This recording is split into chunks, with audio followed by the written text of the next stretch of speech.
Hospital private limited एवं Gorakhpur menopause समिति के संयुक्त तत्वाधान में एक संगोष्ठी का हुआ आयोजन। एसपी न्यूज लाइव भारत में आपका स्वागत है।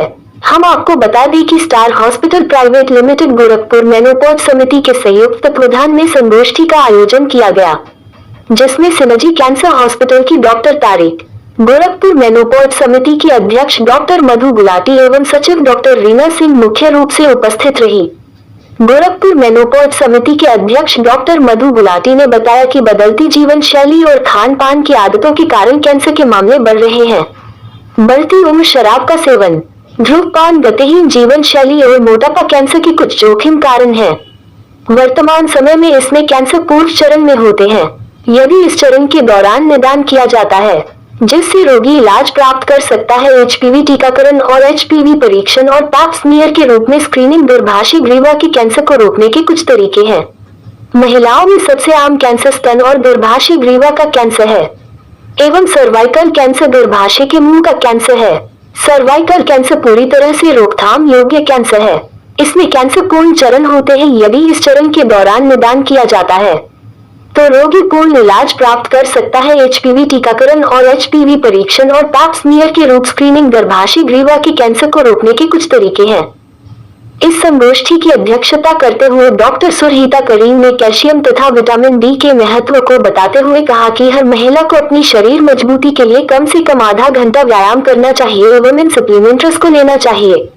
पैप स्मीयर से हमें कैंसर की जानकारी मिलती है एवं ये जांच आयुष्मान भारत के अंतर्गत स्टार हॉस्पिटल में निःशुल्क उपलब्ध है एवं गर्भाशय के कैंसर का टीकाकरण भी स्टार अस्पताल उपलब्ध है। एवं गोरखपुर मेनोपॉज सोसाइटी की सचिव डॉक्टर रीता सिंह ने बताया कि भारत में मेनोपॉज की औसत आयु 46 वर्ष है। यह अवस्था आने के बाद महिलाओं में शारीरिक एवं मानसिक बदलाव बहुत तेजी से आते हैं। महिलाएं शारीरिक रूप से कमजोर हो जाती हैं। हार्ट की बीमारी, हड्डी की कमजोरी एवं मोटापा होने की संभावना बढ़ जाती है। मोटापा बढ़ने से बहुत बीमारियों जैसे हार्ट अटैक, कैंसर आदि की संभावना बढ़ जाती है। सही रखरखाव, उचित भोजन एवं व्यायाम से इसका बचाव किया जा सकता है। सिनर्जी कैंसर हॉस्पिटल के डॉक्टर तारिक ने बताया कि कैंसर की बीमारी आज के समय में तेजी से बढ़ रही है। शरीर की कोशिकाओं के अनियंत्रित रूप से विभाजित होने और विकसित होने पर कैंसर की समस्या होती है, जिसमें ये कोशिकाएं ऊतकों को नष्ट करने का काम करती है।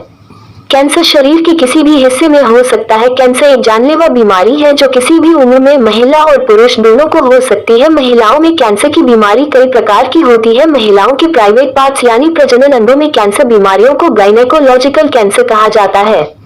पेट के नीचे और कूल्हे की हड्डियों के बीच के अंगों में होने वाले कैंसर को गायनेकोलॉजिकल कैंसर कहते हैं और यह कई प्रकार का होता है। दुनिया भर में महिलाओं की कैंसर बीमारी के कारण होने वाली मौत का प्रमुख कारण गायनेकोलॉजिकल कैंसर को माना जाता है। इस कार्यक्रम में मुख्य रूप से डॉक्टर विजाहत करीम, स्वप्निल श्रीवास्तव, शफात करीम, अंजना, मनोज, मोहम्मद कलीम, रवि एवं समस्त स्टार हॉस्पिटल के स्टाफ का विशेष योगदान रहा। गोरखपुर से फिरोज अहमद की रिपोर्ट। मीडिया से बात करते हुए डॉक्टर सुरहिता करीम एवं गोरखपुर मेनोपॉज समिति की सचिव डॉक्टर रीता सिंह ने बताया कि आज हम लोग ना यहाँ पे स्टार हॉस्पिटल बैंक रोड में स्थित ये आज एक मेनोपॉज क्लिनिक और कैंसर जागरूकता के ऊपर एक कार्यशाला करा रहे हैं, क्योंकि ये कैंसर जागरूकता की बातें आजकल बहुत ज्यादा करनी जरूरी इसलिए है क्योंकि बहुत जल्दी ये डेटा आया है कि भारतवर्ष में महिलाओं में सर्वाइकल कैंसर बहुत अधिक संख्या में पाया जा रहा है। विश्व में करीब करीब दूसरे स्थान पे हम लोग आ गए हैं और इसीलिए जो है ये कैंसर की जो एक ऐसा कैंसर जिसपे कि जागरूकता फैलाने से और टीका लगवाने से पूरी तरह से रोका जा सकता है, इसके बारे में जानकारी देना हम लोगों का सबका फर्ज है। तो इसी क्रम में आज यहाँ सिनर्जी कैंसर हॉस्पिटल से डॉक्टर तारिक साहब आए हैं, डॉक्टर अंजलि आने वाली थी और ये लोगों ने कैंसर, महिलाओं में जो कैंसर है उसके ऊपर कैसे हम लोग जांच करा सकते हैं, पैप स्मीयर के बारे में बताया और साधारण जांच होती है जो पैप स्मीयर, कोल्पोस्कोपी, उसके तहत कैसे हम लोग कैंसर की जल्दी पहचान करके सर्वाइकल कैंसर को रोक सकते हैं, इसके बारे में बताया। स्टार हॉस्पिटल जो भी आयुष्मान सर्विसेज भी देता है, आयुष्मान योजना से भी संबंधित है, तो आयुष्मान योजना के अंतर्गत भारत सरकार ने पैप्समियर और कोलोनोस्कोपी की जांच को फ्री में उपलब्ध कराने का एक योजना है, लेकिन बहुत कम महिलाओं को इसके बारे में मालूम है।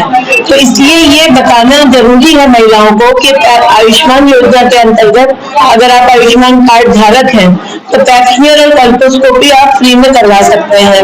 और ये छोटी जांच आपको ये बता सकती है, बहुत समय से पहले ही हम लोग कैंसर जैसे गंभीर बीमारी को पहचान सकते हैं, रोक सकते हैं, और ऐसी महिला, ऐसे परिवार जहाँ कैंसर हुआ है वहाँ पे लड़कियों को टीकाकरण करके उन लड़कियों को कैंसर से बचा सकते हैं। जो दूसरा पक्ष है वो था कि मेनोपॉज क्लिनिक के तहत हम लोग ये जानकारी देना चाहते थे कि 40 साल के बाद, जब 40 से 45 बावन के अंदर जब ये मासिक धर्म खत्म हो जाता है तो मेनोपॉज की अवस्था आती है, और मेनोपॉज के समय महिलाओं में जो भय रहता है कि कहीं मुझे कैंसर तो नहीं हो जाएगा, और मुझे क्या खाना चाहिए, क्या बचाव करना चाहिए, ये सब के बारे में हम लोगों ने जानकारी ये दिया है। डॉक्टर मधु गुलाटी जो इस समय अध्यक्ष हैं इंडियन ये गोरखपुर मेनोपॉज चैप्टर की, और डॉक्टर रीता सिंह जो सचिव हैं मेनोपॉज सोसाइटी की, हमारी गोरखपुर मेनोपॉज सोसाइटी की, आप दोनों यहाँ पे आई हैं और आप लोग मेनोपॉज में महिलाओं को व्यायाम, खान पान संबंधी और मानसिक रूप से अपने को सशक्त रखने के लिए क्या क्या करना चाहिए उसके बारे में उन्होंने बताया।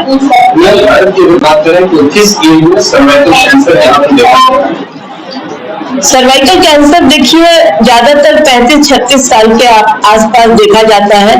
सर्वाइकल कैंसर में HPV एक ऐसा वायरस है जिसके कि 4 वेरिएंट स्ट्रेन्स हैं जो सर्वाइकल कैंसर के साथ उनका अब पूरा साक्ष्य आ गया है, एविडेंस आ गया है कि यही 4 वायरस उसके लिए जिम्मेदार हैं। तो इसका जो खास टीका है जो क्वाड्रिवेलेंट वैक्सीन कहते हैं, जो ये चारों वायरस के ऊपर काम करता है, और ये सिर्फ सर्वाइकल कैंसर के लिए नहीं, योनि एवं एनल मार्जिन के आसपास, लैट्रिन के रास्ते के आसपास की सब कैंसर्स को ये रोकता है, मतलब उन कैंसर्स के लिए भी रिस्पॉन्सिबल है।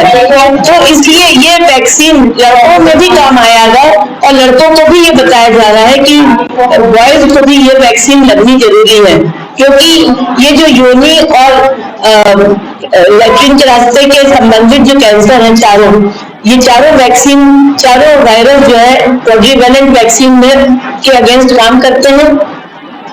चारों किस्म के वायरस पे ये एक्ट करते हैं।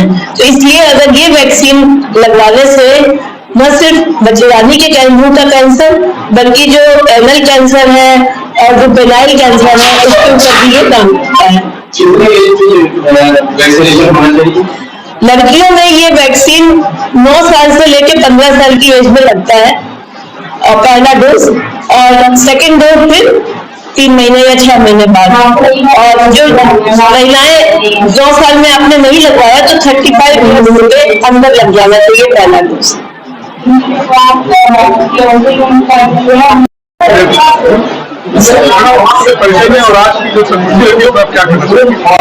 मैं स्त्री प्रसूति रोग विशेषज्ञ डॉक्टर रीता सिंह हूँ। मैं बीआरडी मेडिकल कॉलेज गोरखपुर में एसोसिएट प्रोफेसर हूँ। मैं गोरखपुर मेनोपॉज सोसाइटी की सेक्रेटरी हूँ, और गोरखपुर मेनोपॉज सोसाइटी के सेक्रेटरी होने के नाते हमारे गोरखपुर में एक मेनोपॉज क्लिनिक चलती है, वो है स्टार हॉस्पिटल में, जिसमें निःशुल्क मेनोपॉजल महिलाओं को स्वास्थ्य संबंधी सलाह दिया जाता है, तो उसी के लिए मैं आई।